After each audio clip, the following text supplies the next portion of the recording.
आर्य समाज कुबेर नगर के सत्संग भवन में उपस्थित है। आर्य समाज के संरक्षक गण, माननीय प्रधान जी, मंत्री जी, कोषाध्यक्ष, सभी अधिकारी गण, सभासदगण, सदस्यगण, बाहर से आए हुए अतिथि जन, आदरणीय भद्रपुरुषों, मातृशक्ति। अभी आदरणीय माता जी के द्वारा बड़ा ही सुंदर भजन की प्रस्तुति, लेकिन भजन को उनके गाते हुए उनकी प्रस्तुति को देख करके मन में एक विचार भी उत्पन्न हुआ, इन माताओं के साथ में नई पीढ़ी भी जुड़े, बहुएं भी साथ में आवे, नाती पोते बेटियां भी साथ में आवे। जब सास को, दादी को, मम्मी को गाते हुए देखेंगी तो उन पे उसका संस्कार पड़े, इस परंपरा को वो भी आगे लेकर के चलेंगी। तब हम ही गाते रहेंगे, नई जनरेशन नहीं जुड़ेगी, गड़बड़ हो जाएगी। इसलिए अपने साथ में बहुओं को भी लेकर के आए, बेटे नातियों को लेकर के आए, अवसर यदि हो सकता हो संभव तो लेकर के आए। आदरणीय भद्रपुरुषों, मातृशक्ति, महाभारत काल के पश्चात ऋषि ध्यान जी महाराज तो लिखते हैं कि पतन महाभारत युद्ध से काफी पहले ही शुरू हो गया था, मर्यादाएं टूटने लग गई थी और महाभारत के युद्ध के बाद तो इतना विनाश हुआ कि जिसकी कल्पना कर करके भी हृदय कांप जाता। ऋषि मुनि, दार्शनिक, योद्धा, तपस्वी, ब्रह्मचारी, वानप्रस्थी, राजा लोग सब इस युद्ध में सम्मिलित थे। आपसी फूट, आपसी द्वेष, भाई भाई का टकराव, इसके कारण महाभारत में बड़ा विनाश हुआ। और महाभारत के युद्ध के बाद में फिर अज्ञानता, अविद्या का अंधकार छा गया था। दिशा देने वाला कोई था नहीं, राजा लोग आपस में मारे जा चुके थे, अविद्या का अंधकार छा गया। जिसके मन में जो आया, जो बचे कुचे थे, जिनके मन में जो आया वैसा करने लग गए। और एक डॉक्टर आनंद सुमन हैं, छतारी के पौत्र, उनकी एक पुस्तक थी, मैं हिंदू क्यों बना। मुसलमान से वो हिंदू बने थे। उन्होंने पुस्तक लिखी। वो कहते हैं कि महाभारत तक कहीं भी कहीं कोई मुस्लिम, ईसाइयत, इस तरह का कोई नामो निशान नहीं था। तब वो संकेत अपनी पुस्तक में करते, महाभारत के युद्ध के बाद में कुछ लोग कौरवों में, पांडवों में नहीं, कौरवों की सेना में कुछ ऐसे थे जैसे फौज में से कोई भगोड़ा निकल करके भाग जाए अपने प्राण बचाने के लिए। युद्ध में कौन जाएगा, कौन चीन के बॉर्डर पे मारे जाएंगे, इसलिए कुछ इक्की दुक्के घोड़े होते हैं। तो वो लिखते हैं, इन कौरवों की टीम में, सेना में अपने प्राण बचा करके कुछ भगोड़े भाग गए थे, अपने प्राण बचा करके। वो राजा ना पकड़ लेवे, उन्हें बाद में ना फिर सजा दी जावे, अपनी जान बचा करके वो भागे। और भाग करके उन्हें, जिधर आज हम अरब कहते हैं, ये मस्तूरी इलाके हैं, इन इलाकों में जाकर के वो बसे।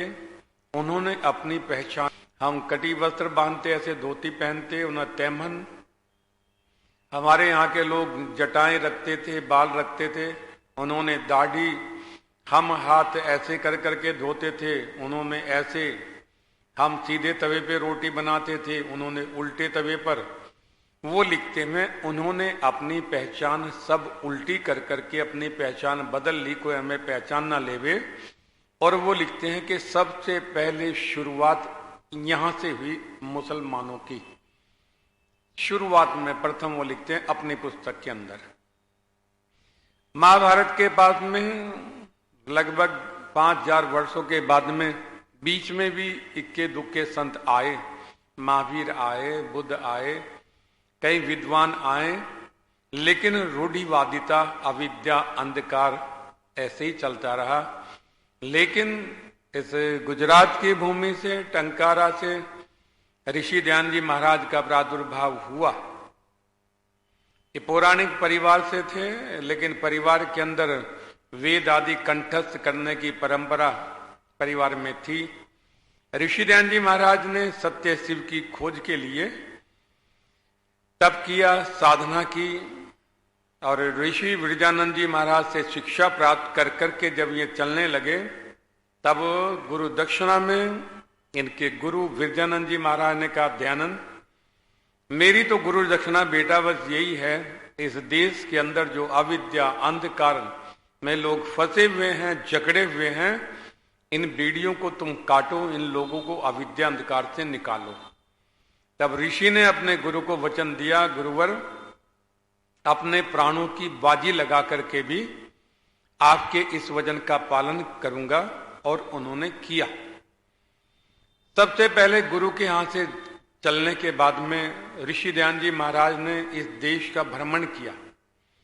कश्मीर से लेकर के कन्याकुमारी तक ऋषि दयानंद जी महाराज ने अपने देश को देखा। वो मंदिरों में भी, मठों में भी गए, पहाड़ों में भी गए, अखाड़ों में भी गए। पूरे देश का भ्रमण करने के बाद में उन्होंने देखा हमारा देश नई नई स्टेटों में बंट चुका था। छोटे छोटे राजा हो गए थे, कोई इस स्टेट का राजा, कोई इस स्टेट का राजा।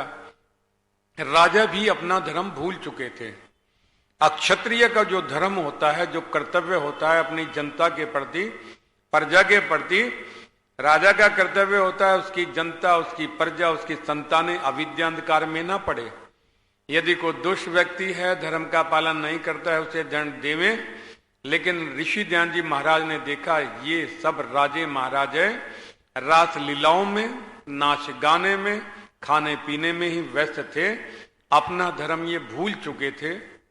ऋषि दयानंद जी महाराज ने जब पूरे देश का भ्रमण कर करके इन राजाओं को देखा, उन्होंने ब्राह्मणों को भी देखा। ब्राह्मण लोग भी अपना धर्म भूल गए थे। ब्राह्मण उसे कहते हैं जो वेद का पंडित हो, वेद का ज्ञान हो, उपनिषद ग्रंथ आदि दर्शन होते हो, ब्रह्म में ही विचरण करता हुआ वो अपने यजमानों को, देश के नागरिकों को संदेश देवे क्या धर्म है, क्या अधर्म है। लेकिन ऋषि दयानंद जी महाराज ने देखा ये ब्राह्मण लोग भी अपना धर्म, अपना कर्तव्य जो उन्हें करना चाहिए था वो सब भूल गए थे।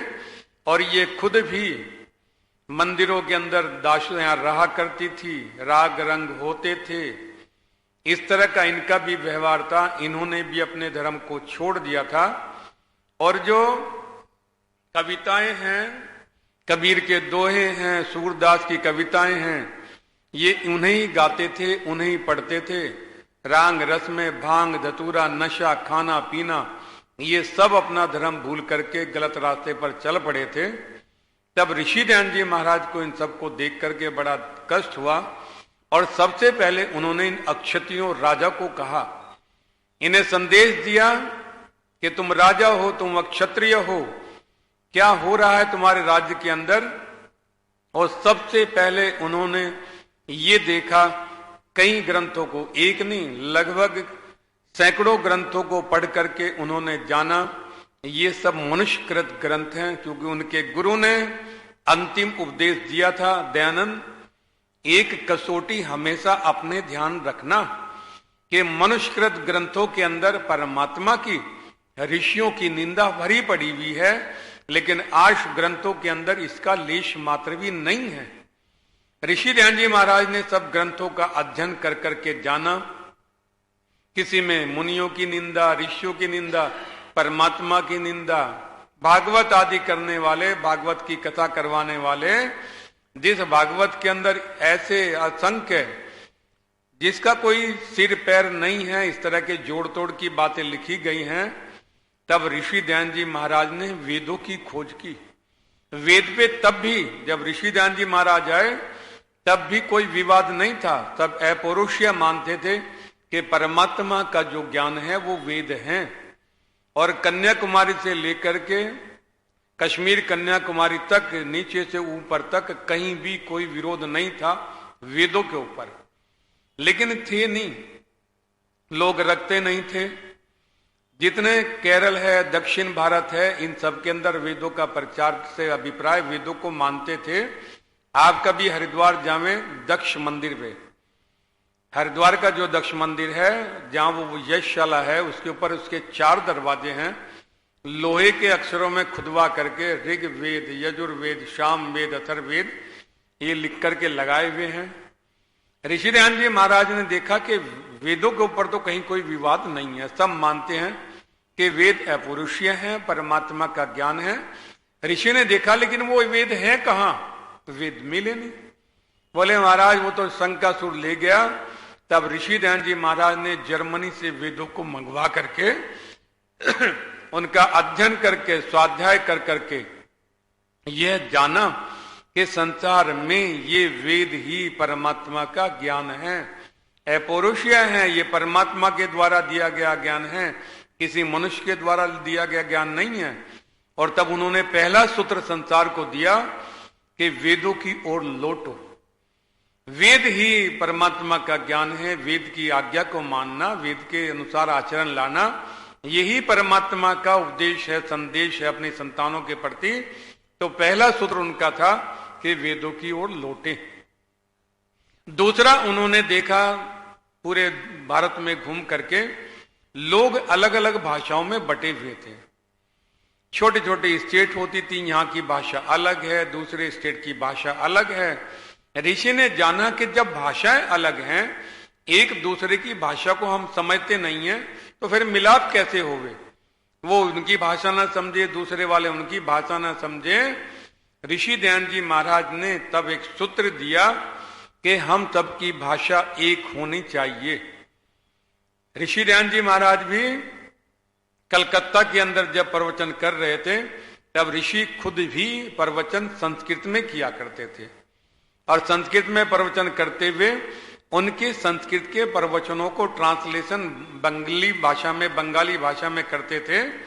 तब केशव चंद्र सेन नाम के व्यक्ति ने कहा, जो विद्वान थे, बोले ऋषिवर, जो भाव आप अपने प्रवचन में देना चाहते हैं, ट्रांसलेशन करते हुए वो भाव प्रकट नहीं होता है। इसलिए यदि आप हिंदी में जो भाषा हम बोलते हैं उसमें अगर आप करें तो बेहतर है। तब ऋषि ध्यान जी महाराज के मन में आया कि ऋषि ध्यान जी महाराज ने कहा कि हम सबकी भाषा एक होनी चाहिए। और ऋषि ध्यान जी महाराज ने गुजराती होते हुए, संस्कृत का विद्वान होते हुए अपने सब ग्रंथों को हिंदी में लिखा। और हिंदी जिसे कोई जानता नहीं था, कोई इतना पूछता नहीं था, सब स्टेटों की, राजाओं की, अलग अलग प्रदेशों की भाषाएं थी। इन भाषाओं को एक दूसरे की समझ नहीं होती थी। तब ऋषि ध्यान जी महाराज ने हिंदी को, अपने सब ग्रंथों को हिंदी में लिख करके अबोध हिंदी को इसे बोध कराया राष्ट्रीय भाषा का, और राष्ट्रीय भाषा का बोध करा करके इस हिंदी को राष्ट्र के माथे पर बिंदी के रूप में स्थापित कर करके विश्व के अंदर एक संदेश दिया। हमारे देश, हमारे भारत की, इस आर्यव्रत की एक ही भाषा है, मुख्य भाषा है, और वो हिंदी है। आज आप देखते हैं हिंदी को ही राष्ट्रीय भाषा का दर्जा है। आप पंजाबी पढ़ें, आप गुजराती पढ़ें, सिंधी पढ़ें, इंग्लिश पढ़ें, जर्मनी पढ़ें, इसमें कोई विवाद नहीं है, लेकिन हिंदी हमारी राष्ट्रीय भाषा है। इसलिए आपने देखा होगा अटल बिहारी वाजपेयी जब संयुक्त राष्ट्र संघ में, जब कांग्रेस की सरकार थी, तब वहां की सभा के अंदर इंदिरा गांधी ने अटल जी को भेजा था और अटल जी ने ही वहां हिंदी में भाषण दिया था, जबकि वो सब लोग अंग्रेजी जानने वाले थे, ट्रांसलेशन उसकी हुई थी। लेकिन तब राष्ट्र के अंदर ये संदेश अटल जी ने दिया था कि हमारी राष्ट्रीय भाषा हिंदी है, हम सब हिंदी हैं, इसलिए हिंदी हमारी राष्ट्रभाषा। उसी भाषा में संदेश भारत से गया। ऋषि ध्यान जी महाराज ने एक भाषा होने का हिंदी को ये दर्जा दिलवाया। ये दूसरा सूत्र ऋषि ध्यान जी महाराज ने दिया, क्योंकि इस संसार में आप देखे आदरणीय भद्रपुरुषों, परमात्मा 5 कार्य करता, जीवात्मा की भी 5 कार्य हैं, और ये हमारा शरीर भी 5 भौतिक तत्वों से बना हुआ है। इसलिए ऋषि ने भी 5 सूत्र दिए। पहला, वेदों की ओर लौटो। दूसरा, हमारी भाषा एक होवे। जब भाषा एक होगी तो एक दूसरे की बात हम समझेंगे। अब हम यहां देखते हैं, मान लिया आप गुजराती में बात करें, हम समझ नहीं पाते, आप सिंधी में बात करें, समझ नहीं पाते, लेकिन जब हम हिंदी में बोलते हैं, आप भी हिंदी समझते हैं, आप हिंदी में बोलें तो भाव प्रकट होता है, समझ आ जाती है क्या कहा जा रहा है। इसलिए ऋषि ध्यान जी महाराज ने ही राष्ट्र के अंदर एक भाषा हिंदी होने का गौरव इसे भाषा को दिलवाया। ये दूसरा सूत्र ऋषि ध्यान जी महाराज ने किया। तीसरा जो सूत्र ऋषि ध्यान जी महाराज ने दिया, हम सब लोग जाति प्रथाओं में बटे हुए थे। ये छोटी जाति का है, ये अगड़ी जाति का है, ये मंदिर में जा नहीं सकता है, ये कुएं पे चढ़ नहीं सकता है, ये ठाकुर है, ये चौहान है, ये ब्राह्मण है, ये अछूत है। इस तरह का व्यवहार था, आपस में बटे हुए थे। इसी कारण से, बटे हुए होने के कारण से भाई भाई से नफरत करते थे। एक ही जाति, जाति क्या है, जन पशुओं की जाति अलग है, मनुष्य की जाति है, सब मनुष्य एक ही है, लेकिन अलग अलग छोटी बड़ी जातियों में पिछड़ेपन के कारण ही मुसलमान बने। हम लोगों ने अपने भाइयों को दुत्कारा, ये छोटी का है, ये हमारी चारपाई पे नहीं बैठ सकता, ये हमारे घर में प्रवेश नहीं कर सकता। इसी कारण से मुसलमान बढ़ते गए, मुसलमान नहीं थे पहले, और इसी गलती का खमियाजा हम लोगों को भुगतना पड़ा।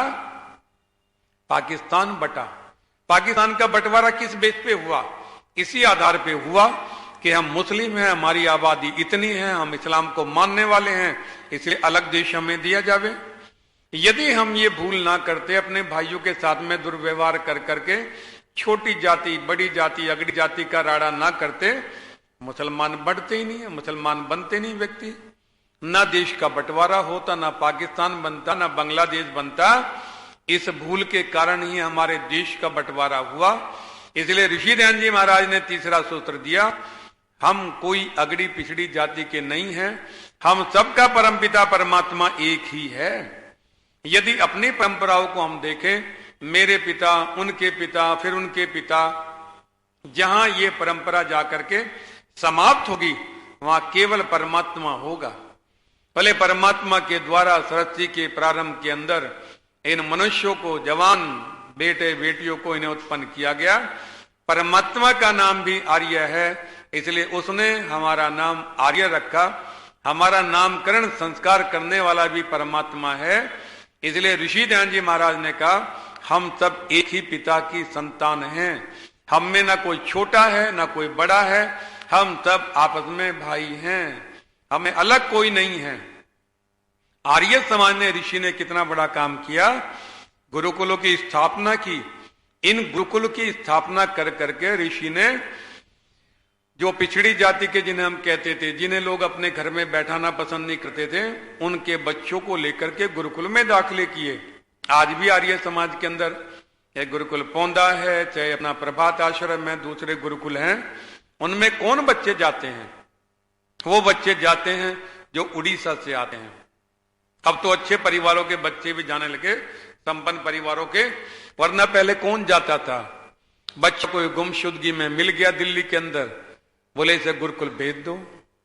इन गुरुकुलों के अंदर वो परिवार के बच्चे जिनका हम हाथ का खाना पसंद नहीं करते थे, जिन्हें हम अपने साथ बैठाना पसंद नहीं करते थे, जिन्हें हम अपने घरों में आना पसंद नहीं करते थे, ये पिछड़ी जाति का, इनकी छांव पड़ जाएगी तो हमारा धर्म बदल जाएगा।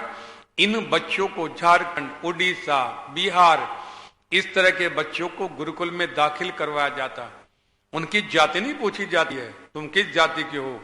इन्हीं गुरुकुल के अंदर पढ़ करके ये बच्चे, जिन्हें अछूत माना जाता था, कोई शास्त्री कर करके विद्वान बन करके निकलता, कोई आचार्य कर करके विद्वान बन करके निकलता।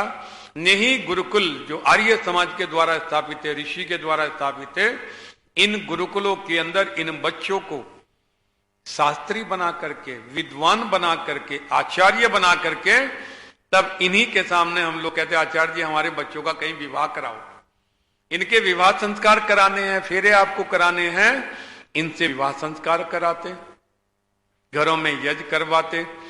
वो बच्चे, वो परिवार के बच्चे, जिन परिवारों को हम अछूत मानते थे, छोटी जात का मानते थे, उन्हीं के बच्चे गुरुकुलों में पढ़ करके आज हमारे बीच में हैं। वो आचार्य होकर के काम कर रहे हैं। आप उन्हें बुलाते हैं, हमारे पोते को आशीर्वाद दो, जन्मदिन मनाओ, विवाह संस्कार कराओ, हमारे यहाँ कर्म कांड कराओ, पारायण यज्ञ करवाओ। 90% ऐसे ही बच्चे गुरुकुलों से निकल करके आज हमारे बीच में आर्य समाज का काम कर रहे हैं। आप उन्हें आदर देते हैं, सम्मान देते हैं, आचार्य कहते हैं, शास्त्री कहते हैं, गुरुजी कहते हैं। किसने ये काम किया? आर्य समाज ने ये काम किया, ऋषि ध्यान जी महाराज ने काम किया। इसलिए तीसरा सूत्र ऋषि ध्यान जी महाराज ने कहा, हे दुनिया वालों, मनुष्यों, हमारी जाति एक है, हमारा पिता एक है, हमारी माता वो परमात्मा है। इसलिए हम में कोई छोटा बड़ा नहीं है, कोई अगड़ी पिछड़ी जाति का नहीं है, कोई अछूत नहीं है। अछूत तो सांप होता है, बिच्छू होता है, उसे छुओ तो बता देगा, वो हाथ लगाओ उसको। जातियां नहीं, मनुष्य नहीं। इसलिए तीसरा संदेश ऋषि ध्यान ने दिया, हम सब एक हैं, हमारा पिता एक है, कोई छोटा बड़ा नहीं है। ये संदेश देख करके ऋषि ने उन जातियों को सम्मान दिलवाया, आपस में रिश्ते होने शुरू हो गए, गले लगवाया, मिलकर के रहो, प्रीति से रहो। आज ये बुराई लगभग दूर सी है, थोड़ा बहुत कहीं नजर आती है, लेकिन ईश्वरीय कृपा से धीरे धीरे ये समाप्त होती जा रही है। अब यदि कोई कहे ठाकुर साहब कि वही छोटी जाति का व्यक्ति हमारे दरवाजे के आगे घोड़ी पे नहीं लेकर के चल सकता बारात को, एक कॉल करो पुलिस को, तुरंत पुलिस के 50 व्यक्ति आएंगे। अब एक शादी हुई है एक इलाके में, तो वहां कहा, बोले नहीं आप घोड़ी पे नहीं निकल सकते दरवाजे से। उन्होंने पुलिस को कॉल कर दिया, 50 बाराती बनकर के पुलिस वाले आए और बारात में नाचा गाए, घोड़ी पर निकला दूल्हा वहां से। इसलिए ऋषि ने कहा, हम सब एक हैं, सब नेक हैं, उसी परमात्मा के हम सब संतान हैं। इसलिए ना कोई छोटा ना कोई बड़ा। ये तीसरा सूत्र ऋषि ध्यान जी महाराज ने दिया। गुरुडम की ये स्थिति थी कि महामंडलेश्वर तो संत महात्मा तो पंडित थे, पढ़े लिखे थे, व्याकरण के थे, लेकिन उनकी दशा मंदिरों के अंदर बिगड़ी हुई थी। पूजा के नाम पर, परमात्मा के नाम पर वो गुरुडम फैलाते थे।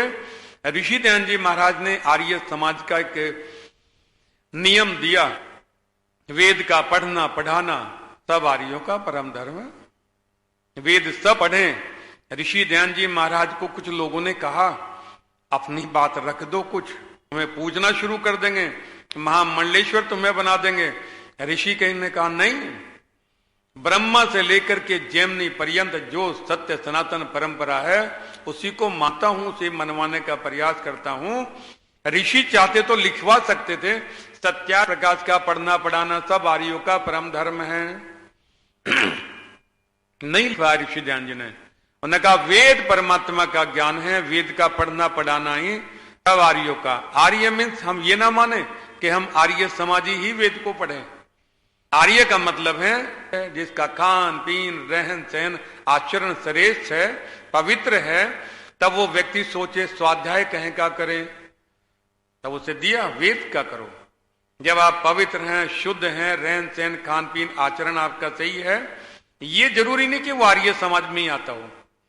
वो खेत में काम करने वाला एक किसान पवित्र आत्मा हो सकता है, जो एडी से चोटी तक का जोड़ लगा करके अपने खेत में फसल उपजाता है, उसका खान पीन शुद्ध है, उसका रहन सहन शुद्ध है, वो झूठ नहीं बोलता, पाप करने से डरता है, वो भी आर्य है। इसलिए ऋषि ने कहा आर्य श्रेष्ठ लोगों को, सज्जन लोगों को वेद का पढ़ना पढ़ाना ही चाहिए, सुनना सुनाना ये सब आर्यों को चाहिए, श्रेष्ठ लोगों को चाहिए। और गुरुडम को उन्होंने खत्म किया। बोले परमात्मा के और हमारे बीच में, पिता पुत्र के बीच में तीसरा व्यक्ति क्यों होवे? वो हमारा पिता है, हम उसकी संतान हैं। पूजा के माध्यम से हम सीधे परमात्मा से जुड़ सकते हैं।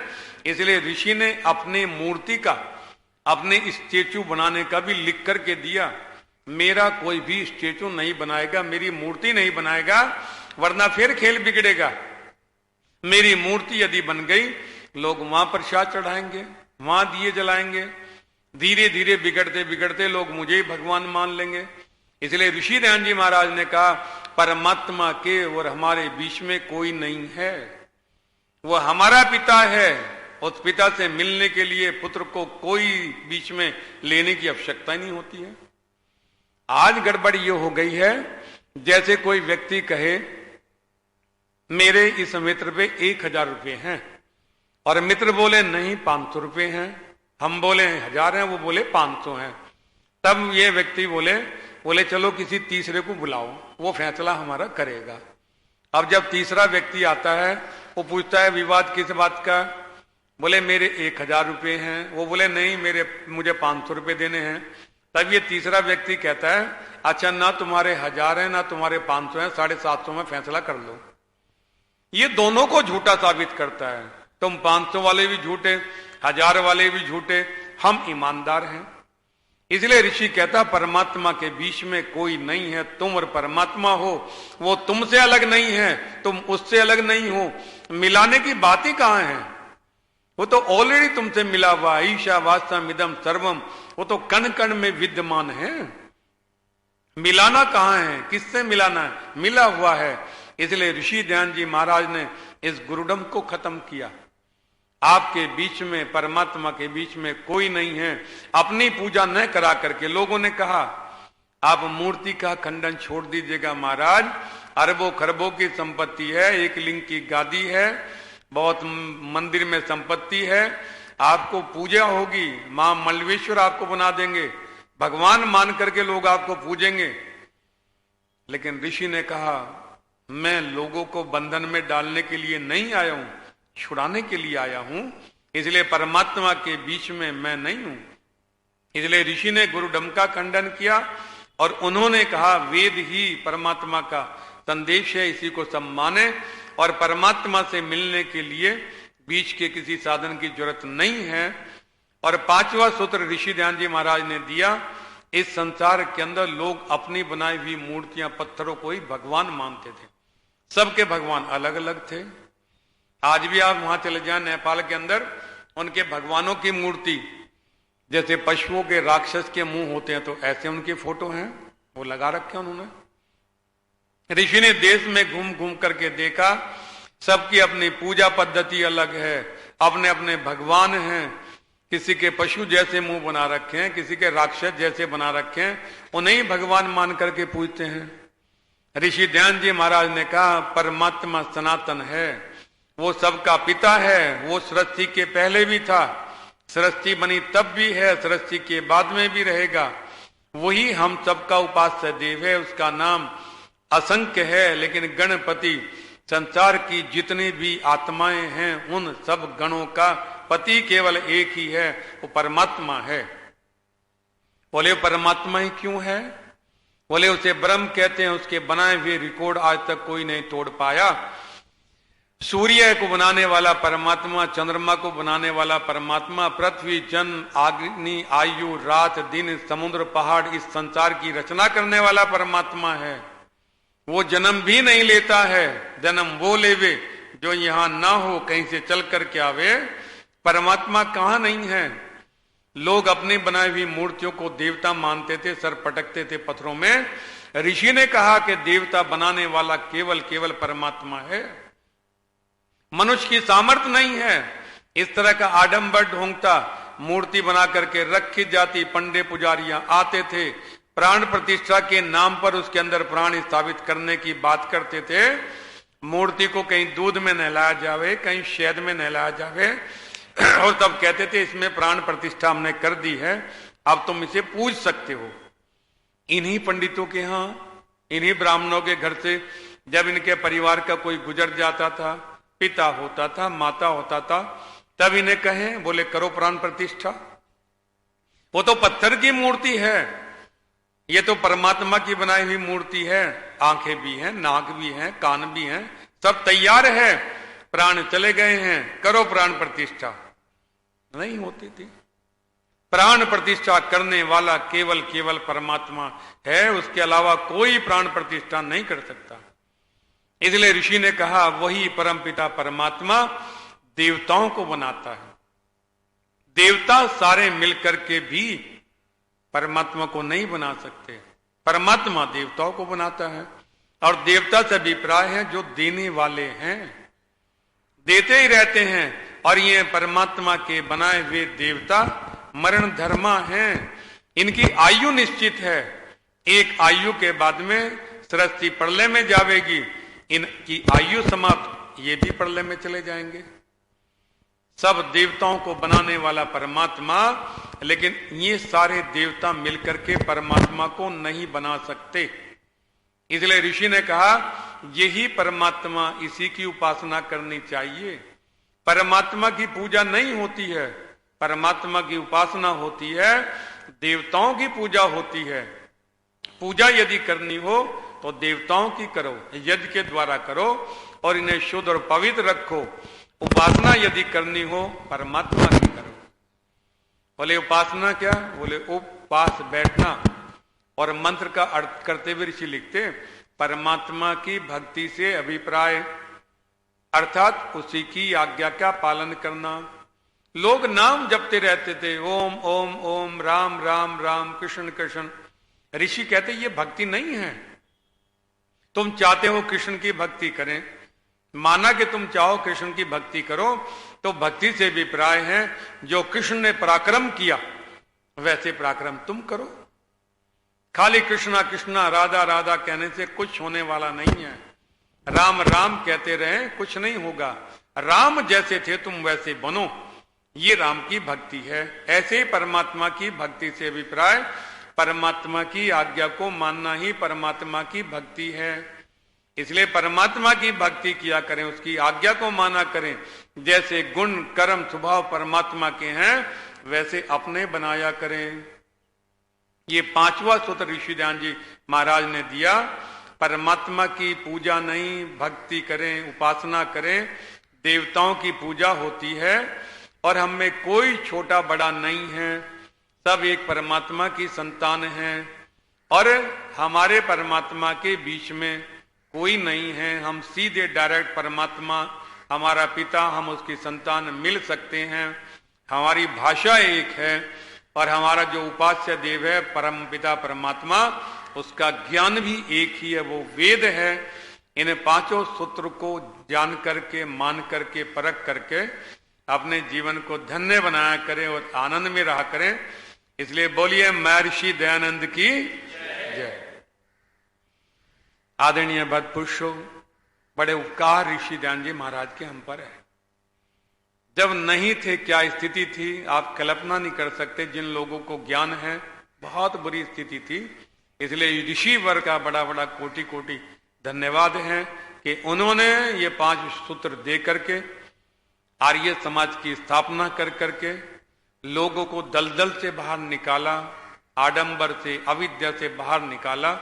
ऐसा मेरा ऋषि दयानंद महाराज जो इसी गुजरात की भूमि से था, यहीं से पूरी दुनिया में जिसका आज प्रचार प्रसार है, चाहे वो युगांडा हो, चाहे वो कनाडा हो, चाहे वो अमेरिका हो, सब जगह आर्य समाजों के ऊपर आज ये ओम के ध्वज लहरा रहे हैं।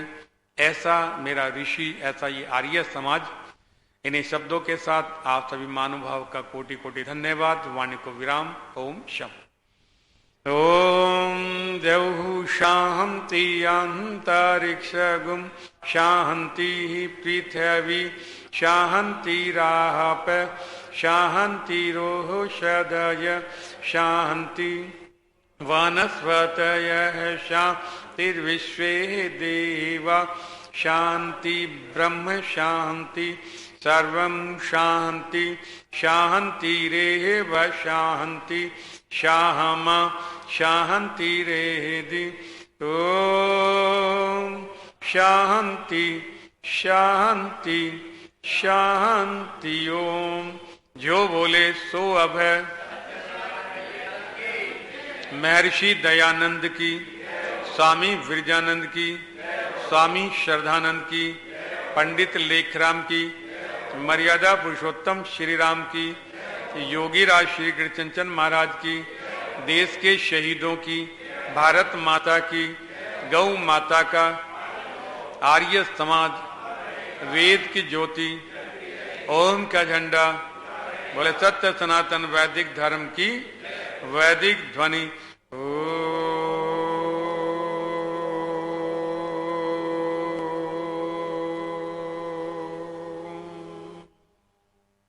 वैदिक अभिवादन।